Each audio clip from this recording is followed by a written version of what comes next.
Oggi siamo nella 15ª lezione del nostro corso Consacrazione a Gesù per la Mãe di Maria. In questo corso oggi vedremo proprio un capitolo così lungo, non si potrà vedere tutto, perché diciamo sarebbe impossibile dentro del nostro tempo, però diciamo sono otto i motivi che ci spingono a consacrarci a Cristo per mezzo di Maria. Lui presenta 8 motivi che deve portare ognuno a consacrarsi alla Madonna. E presenta qui il primo motivo che deve essere, dice così, è nel numero 135, e dice così: questa devozione che ci mostra l'eccellenza di questa consacrazione di se stessi a Gesù Cristo per la Mãe di Maria.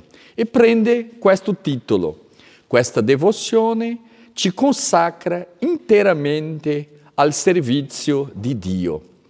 Consacrarsi interamente al servizio di Dio. La parola servire oggi sembra una parola che non piace a tutti, non sembra una parola che non è simpatica, perché ognuno che cosa voglia? Essere servito. Diciamo che gli altri diventano, in certo senso, schiavi di te. E dico perché? Perché è bello vedere, come abbiamo spiegato nell'ultima lezione, come nel mondo d'oggi, le medicine che Dio presenta, sembra essere forte, ma quando Dio presenta una medicina, è perché è una medicina che vada contro i principali difetti di ogni tempo. E oggi giusto questa malattia, che è l'adorazione di se stesso. La persona, qualsiasi manifestazione di dedicazione a Dio, all'altro, sembra qualcosa di, che non va bene. Però adorarsi a se stesso, dedicarsi a se stesso, è qualcosa di molto importante. Prenderò qui una cosa polemica, no? Polemica, però soltanto per aprire un problema, che non darò proprio la soluzione per creare, no?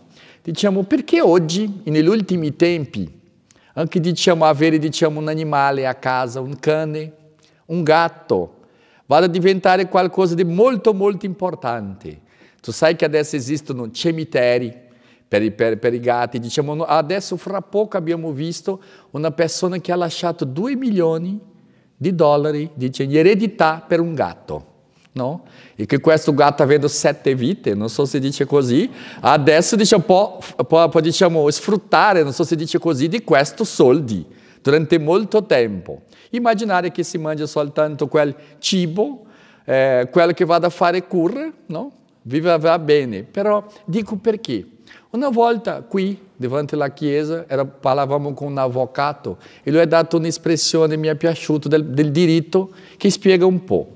Perché anche io amo gli animali, ho avuto tanti di diversi animali, anche esotici, però devo ricordare una cosa, perché le persone oggi vogliono ricevere amore senza contraddittorio.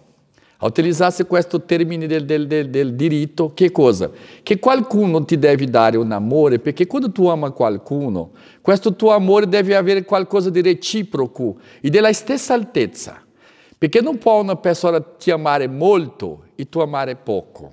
Non può che tu doni molto a un'altra e non riceva anche molto. E che cosa? Gli animali che cosa fanno? Ho raccontato qui diverse volte, una persona lì in Brasile, di modo di scherzo, come un scherzo, ha parlato di qualcosa che è molto vero. Diceva così: se tu prendi la tua madre e metti indietro della macchina, quella parte che si deve mettere la valigia, no? Tu metti la tua madre lì insieme con il tuo cane. Dopo 3 ore tu lasci la tua madre e il tuo cane lì, dopo 3 ore tu apri. Quale che quando ti vedrà rimarrà contento? La tua madre è arrabbiatissima con te. Vada a ucciderlo, si può. Il cane vada a essere contento. Perché? Perché il cane ti darà un amore, che voglio dire che sì, senza, in certo senso, reciprocità. Però È amore o non è amore? No, perché questo sentimento è soltanto umano e divino. Lui ha un istinto. Se tu sei, per esempio, guarda, tu vedi qui diverse persone, diciamo, che chiedono limosine nelle vie. Tu vedi un uomo con un cane, però tu non vedi un uomo con un gatto, perché il gatto non segue un padrone povero. Se trova il cibo, meglio, nella casa del vicino, lui vada. Se tu non dai il cibo per il tuo gatto, lui cambia casa. Perché il cane ha un istinto di essere, diciamo, legato a quello che è il suo padrone. E dico, e perché, ma padre, stiamo parlando della consacrazione, sì, non dico che dovremmo abbandonare gli animali, diciamo anche dentro quando tu fai un esame di coscienza, se tu hai trattato male anche gli animali, che sono creatori di Dio, però devi sapere che l'amore è verso Dio e verso gli altri. Anche, diciamo, un'altra forma di sentimento che tu devi avere. Perché? Perché loro danno qualcosa per poco, un po' di cibo, e ti fa, diciamo, sentire unico, no? Dico perché del mondo che tu non vuoi servire agli altri, sentire che qualcuno in certo senso vada verso di te, fa con che la persona abbia questo sentimento. No? Anche ricordo un fatto, un uomo, una donna che aspettava durante tanti anni di avere figli, il marito non voleva e ha detto adesso autorizzo tu a acquistare un gatto. È questo che ho sentito, dice, non ti darò possibilità di essere madre, però tu puoi acquistare un gatto. Ma perché? E ha detto, perché forse se tu hai un figlio non mi amerà così tanto, non sarà così dedicata a me. Ma guarda che non ha domandato a lei che piangeva il desiderio di essere madre. Dice così, questa devozione ci consacra interamente al servizio di Dio. Servire a Dio e non essere servito per Dio, no? È qualcosa di così alto che qualche volta troviamo, per esempio, una persona che, diciamo, riempie, no? Si gonfia di dire adesso lavoro in una multinazionale. Diciamo, adesso faccio, diciamo, un lavoro così alto. E è così, diciamo, gonfio, pieno d'orgoglio di dire che lavora per qualcuno importante. E dimentica che servire Dio, servire al Dio, è qualcosa di molto più alto. Ho ricordato qui un fatto che è storico, che una volta c'era una serva che, diciamo, faceva cura di una principessa e, diciamo, la principessa c'era i capelli così lunghi e ogni volta, no, che pentinava la principessa si arrabbiava che ogni capello che, diciamo, che cadeva, diciamo, criticava la ragazza. E dice così, e una volta gli ha detto, attenzione, la principessa diceva che sono, diciamo, la figlia del tuo re. E dice, e attenzione, perché sono la figlia del tuo Dio. No? Diciamo anche, diciamo, rispetto verso la figlia del re, però deve avere un rispetto verso quella che è figlia di Dio. Diciamo, c'era molto presente che io servivo al re, ma devo anche servire anche a Dio. E dice così, nel 135, se non si può immaginare sulla terra impiego più nobile del servizio di Dio, no? Se il più piccolo servo di Dio è più ricco, più potente, più nobile di tutti i re e gli imperatori della terra, che non siano servi fedeli di Dio, ossia io servirei a Dio in qualsiasi modo, diciamo, è qualcosa di più bello che servire a qualsiasi re di questa terra. Così consacrarsi, servirsi, diciamo, servire alla Madonna è qualcosa di più alto, più bello che si può avere. Questo, diciamo, è il primo motivo. E lui nel numero 136 Dopo dice così: le altre congregazioni, associazioni confraternite erette in onore di nostro Signore e della sua Santa Madre, che compiono nel mondo cristiano tanto bene, non fanno offrire tutto senza riserva. Ossia, questa consacrazione ti prende di tal modo che nessun'altra associazione ti chiederà tanto. E questo, diciamo, una cosa forte e bella. Consacrarsi alla Madonna è qualcosa di impegnativo, diciamo, qualcosa di molto, molto più forte. Per questo dice, nell'altra parte, dice così, alla fine di questo numero, di modo che sia che si vegli, sia che si dorma, sia che si beva, sia che si mangi, sia che si facciano le azioni più grandi come le più piccole, si può sempre dire che ciò che si fa, se bene non ci si pensi, è di Gesù e di Maria. Tutto quello che io vado a fare, una volta che sono consacrato, dice, appartiene a Gesù e a Maria.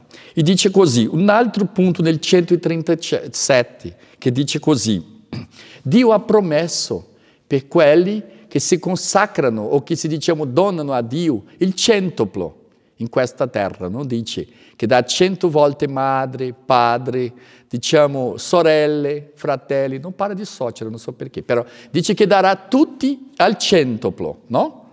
Dice che darà tutto al centuplo, però dice così: se Egli ci dà il centuplo anche in questo mondo, a coloro che per suo amore lasciano i beni esteriori temporali, quale centuplo non darà a colui che gli sacrificherà anche i beni interiori e spirituali? Ossia, la persona alla fine, quando tu dona alla Madonna quello che è tuo, che cosa è tuo? No? Niente. Lui dà a te 100 volte di più. E adesso andiamo verso il secondo punto, che dice: questa devozione ci fa seguire l'esempio di Gesù Cristo. Ossia, lui, in questa parte del numero 139, che cosa San Luigi dice? È che Gesù Cristo che ha scelto questo percorso, che ha scelto questa via di andare, di venire al mondo verso la Madonna. Lui presenta così: secondo motivo che dimostra che è cosa giusta in se stessa e utile al cristiano il consacrarsi interamente alla Santissima Vergine con questa pratica per essere più perfettamente consacrato a Gesù Cristo. E dice: questo buon maestro, Gesù Cristo, non disdegnò di richiudersi nel seno della Santa Vergine come un prigioniero e schiavo d'amore e di essergli sottomesso e obbedienti per 30 anni. Abbiamo ricordato all'inizio del corso, no? Gesù ha dato 30 anni per la Madonna e 3 per il mondo. Diciamo, ha vissuto nell'ambiente, diciamo, sigillato in certo senso, segreto, della piccola casa di Nazareth. Questo, diciamo, questo santuario davvero bellissimo, che quando, per esempio, siamo con una coppia, con una famiglia, diciamo così, come deve essere una preghiera, come deve essere una vita di una famiglia così piccola però piena, un uomo, San Giuseppe, una donna, la Madonna, Gesù Cristo, un figlio. Diciamo una piccola famiglia, esempio per tutti gli altri. Una donna, per esempio, a casa, oggi, diciamo, deve prendere una decisione importante. E che cosa deve dire? Se la Madonna fosse oggi, diciamo, nella mia casa per prendere una decisione, come farebbe? No? E quando un uomo va a prendere una decisione, dice: se San Giuseppe fosse nel mio posto, che cosa farebbe? E essendo figlio, tutti noi siamo, di qualche modo, essendo figlio, che cosa dovremmo fare? Gesù Cristo, che cosa farebbe? No? Tante volte vediamo tanta discussione tra giovani e genitori e ricordiamo che in quella famiglia, la Santa Casa di Nazareth, c'era un po' l'ordine un po' inverso, no? Perché vediamo qual era più importante, era il più piccolo, era Gesù Cristo, no?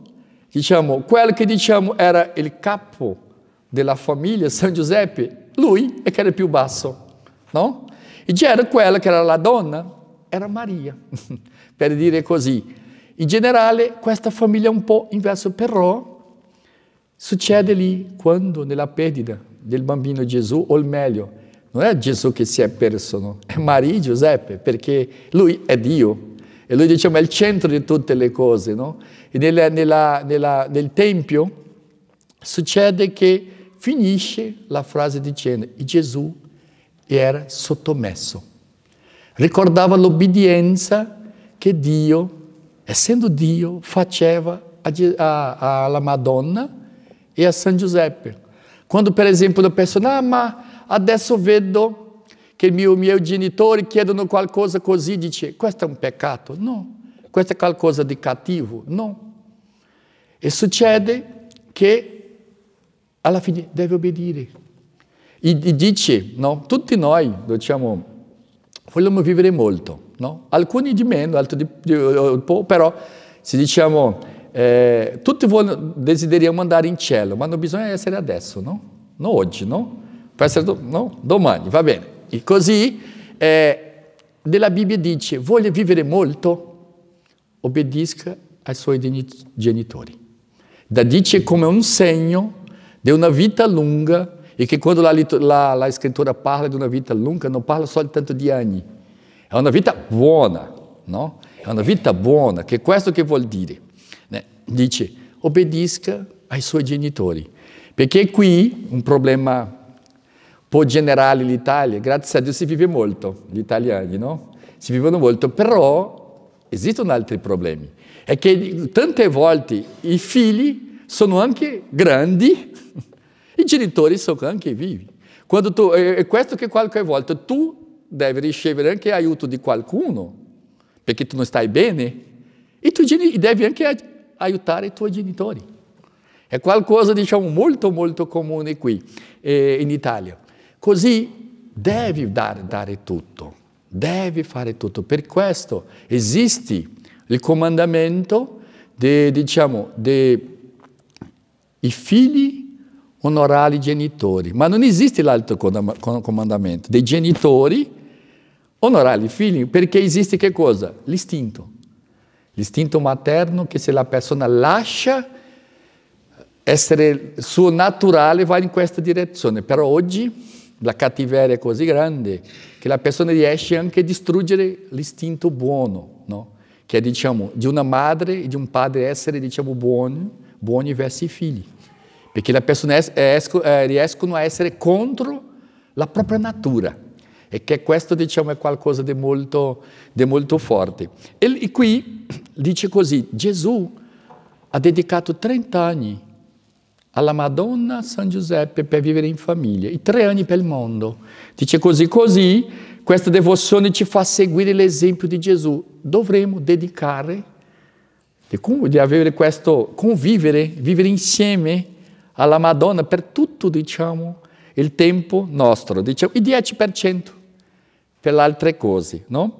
E dice così, Gesù diede più gloria a Dio Padre durante questo tempo di sottomissione e di dipendenza della Santissima Vergine, di quanto gliene avrebbe dato impiegando tutti questi anni a fare prodigi, a predicare per tutta la terra e a convertire tutti gli uomini, altrimenti l'avrebbe fatto. Da questo esempio. Come Gesù è perfetto, se hai scelto così è perché è il meglio, no? È, diciamo, è il modo molto chiaro di spiegare, no? Come si dice, l'argomento del fatto, no?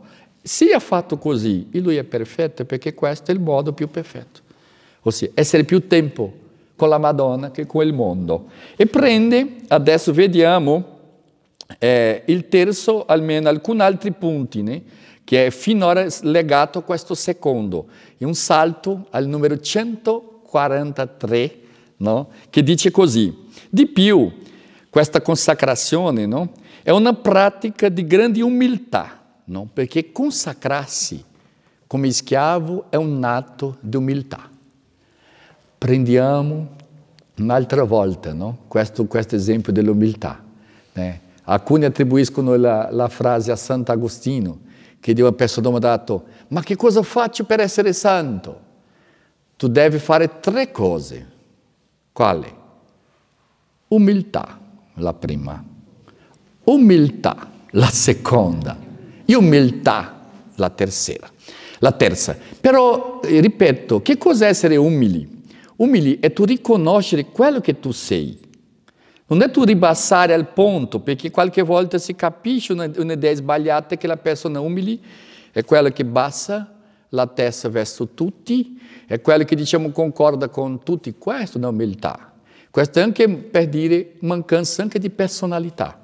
Perché diciamo umile è quello che diciamo sa che cos'è e non esige dell'altro niente di più e niente di meno. No? Dice, come tu sai che una persona ha un incarico davvero importante? È quando mai la persona utilizza quel titolo che ha. No? Quando mai la persona, diciamo, esige dell'altro essere trattata, diciamo, per quello, diciamo, titolo che ha. Io ricordo una volta che è successo, non qui in Italia, però lì in Brasile, che era in una chiesa, l'ho fatto così, non consiglio fare, però il prete ha cominciato quando parlava di San Giovanni, no? E diceva, perché Giovanni, no?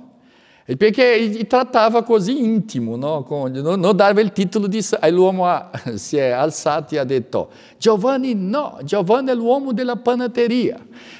Questo è San Giovanni. Perché diciamo è il titolo così difficile di acquisire, no? E tu non puoi trattare così, dice, perché questo titolo non è San Giovanni che ha chiesto per sé. Per una volta che ha acquisito questo titolo, è San Giovanni, no? Perché succede che l'umiltà, quando dice così, è la persona riconoscere quello che davvero è, e diciamo, e se l'altro ti tratta di meno, dice, il problema è dell'altro. Perché cioè, tu, quando mi dici qualcosa, non mi fa meno. Se tu mi dici, per esempio, una parola che non piace, o una parolaccia, logico che è per arrabbiarsi, però non è perché tu hai detto che adesso io sono, no? Io sono quello, indipendente di te. È come si dice del sole, tu puoi criticare il sole, ma continua a brillare, indipendente se tu piace o non piace. Così Santa Teresa del Bambino Gesù, come ho ricordato all'inizio del corso, diciamo, che cosa io sono? Io sono quello che Dio pensa di me, e non che quell'altro pensano. E adesso devi fare sì, un esame di coscienza di oggi, che cosa Dio pensa di me? Perché se io sono davvero un figlio o non sono un figlio, se agisco d'accordo con quello che Dio vuole o no. E questo, diciamo, la regola per seguire, perché purtroppo, tante volte siamo, diciamo, attaccati al pensiero degli altri. E come questo fa male. Perché trovo persone davvero impazzite per questo. Dice, trovo uno, tu dici sei buono. Trovo l'altro, tu sei cattivissima. Trovo l'altro, tu sei così, così. Che cosa io sono? Tu sei quello che tu sei. No? E non quell'altro. Perché tu pensa di essere d'accordo con la testa di tutte le persone che si avvicinano a te. Diventa almeno pazza. Almeno. E dice così, consacrarsi a un atto di umiltà. Un'anima che si eleva, no? Abbassa Dio. Un'anima che si umilia, innalza Dio. No? Questo è il senso. La Madonna si è abbassata e per questo si è alzata. Il problema è che tutti vogliono alzarsi e diciamo fare così, e è la situazione che viviamo oggi, no? Dice, se vi abbassate credendovi indegni di comparire dinanzi a Lui, di avvicinarvi a Lui, Egli discende, si abbassa per venire a voi, per compiacersi di voi e per innalzarvi vostro malgrado. No? Ricordo come possiamo dire che una persona è grande o piccola. Parlo dell'anima, no? Per esempio è quello che si abbassa. Il grande è quello che si abbassa. Per esempio per un bambino. Quando tu vai a parlare con un bambino, che cosa tu fai? Tu abbassa per alzare, perché tu sei più grande. E qualche volta pensiamo che anche chiedere perdono all'altro è un altro, diciamo, di inferiorità. No, Perché quello che chiede perdono all'altro è sempre superiore, perché diciamo l'atto, perché abbassarsi è un atto di grandezza, no? E questo è il mondo, dice l'altro. Ho ricordato qualche giorno fa una parola forte, che una persona diceva così, era così arrabbiata con l'altro, e diceva così: se io vado in cielo e trovo quella persona lì, chiedo per andare in inferno. Ma la persona ha l'attenzione che con una persona quando dice questo, no? Perché diciamo è così grave, no? Che lega la salvezza sua con, diciamo, una inimicizia che tu hai con l'altro, no? Con l'altro. E così dobbiamo essere attenti anche alle nostre parole, no? Perché dice così una volta un autore, una persona che scherzava molto, dice, lì Dio prende sul serio le tue mancanze di serietà, no? Tua mancanza di serietà, no? Dio prende sul serio la tua mancanza di serietà. Così attenzione qualche volta qui, che non so qui in Roma non ha questo problema, ma forse che il modo, diciamo, che la persona utilizza delle parole, come si dice, di criticare gli altri di modo così forte, di, diciamo, dire anche parolacce, blasfemie, tante altre cose. Dobbiamo essere attenti perché Dio prende sul serio la nostra mancanza. Ma non ho detto con questo modo. Ma ha detto. No? Anche pentirsi, chiedere perdono è qualcosa di bello. E per questo consacrarsi è un atto di umiltà. Vediamo il terzo, no? Terzo, diciamo, terzo punto che dice: questa devozione ci procura l'assistenza di Maria. Maria si dà al suo consacrato. Ma che bello, no? Sapere che tu si consacra alla Madonna e la Madonna si dona per te, no? Dice così. Terzo motivo dice: la Santissima Vergine, che è una madre dolce e misericordiosa e che non si lascia mai vincere nell'amore e nella liberalità, vedendo che uno si dona interamente a lei per onorarla e servirla, spogliandosi di ciò che ha di più caro per onorarla, si dà pure interamente in un modo ineffabile a colui che le dà tutto. Essa lo immerge nell'abisso delle sue grazie, la adorna con suoi meriti, lo sostiene con la sua potenza, lo illumina con la sua luce, lo infiamma del suo amore, gli comunica le sue virtù, la sua umiltà, la sua fede, la sua purezza. Si rende suo garante, suo supplemento e suo tutto presso Gesù. Infine, quando questa persona consacrata è tutta di Maria, Maria è pure tutta di quest'anima. E di questo perfetto servo e figlio di Maria si può dire ciò che San Giovanni Evangelista dice di se stesso, che egli prese la Santissima Vergine come ogni suo bene. Il discepolo la prese tra i suoi beni. Questo, diciamo, è la grazia che riceve quella persona che si consacra, diciamo, interamente alla Madonna. E prendiamo il punto B, dice così, numero 146. Maria purifica e abbellisce le nostre buone opere.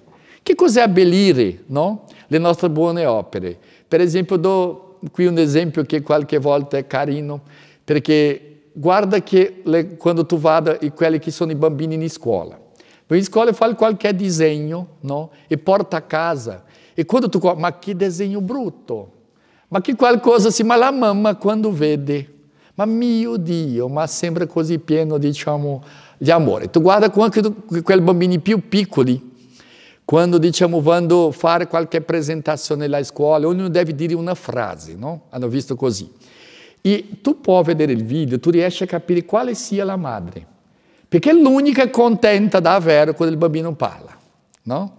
E che è qualcosa che si sbaglia, dice qual'altra cosa, però, diciamo, quello lì, in certo senso, noi siamo come per Dio, come bambini, che diciamo, però, le nostre opere, niente. Quando vado a cantare, non canta, niente. Quando vado a scrivere, niente. O meglio, peggio che niente, perché è anche qualcosa che non va bene. Però la Madonna ha questo potere di abbellire, diciamo, farò delle tue opere qualcosa di bello. E prende, San Luigi prende nel numero 147 l'esempio che tante volte ho dato qui, e adesso leggerò, perché ho spiegato con le mie parole tante volte, che è l'esempio della mela, che diciamo un contadino che va a dare al re una mela, e dice così: la Vergine abbellisce e adorna i nostri doni, dei suoi meriti, delle sue virtù. Ed avviene come se un contadino, volendo guadagnarsi l'amicizia e la benevolenza del re, andasse dalla regina e le presentasse una mela, che è tutta la sua rendita, affinché la presentasse al re. La regina, avendo accettato il povero e piccolo dono del contadino, metterebbe questa mela in un grande e bel piatto d'oro e lo presenterebbe al re da parte del contadino. Allora la mela, sebbene indegna in se stessa di essere presentata ad un re, diventerebbe un dono degno della sua maestà, avuto riguardo al piatto d'oro in cui si trova e alla persona che lo presenta. E questo che è bello. Siamo una mela, però una mela un po' passata, no? Qualche volta su così, noi diciamo che non è quella così bella che Eva ha presentata, non è così. Però la Madonna porta, diciamo, che cosa? Questo piatto d'oro. La sua voce dice: guarda com'è bella questa mela che il contadino ha dato a te. No? È la mano della Madonna che abbellisce, diciamo, le nostre opere, così quelli che sono consacrati sono davanti alla Madonna. Finiamo qui, nel 15ª lezione.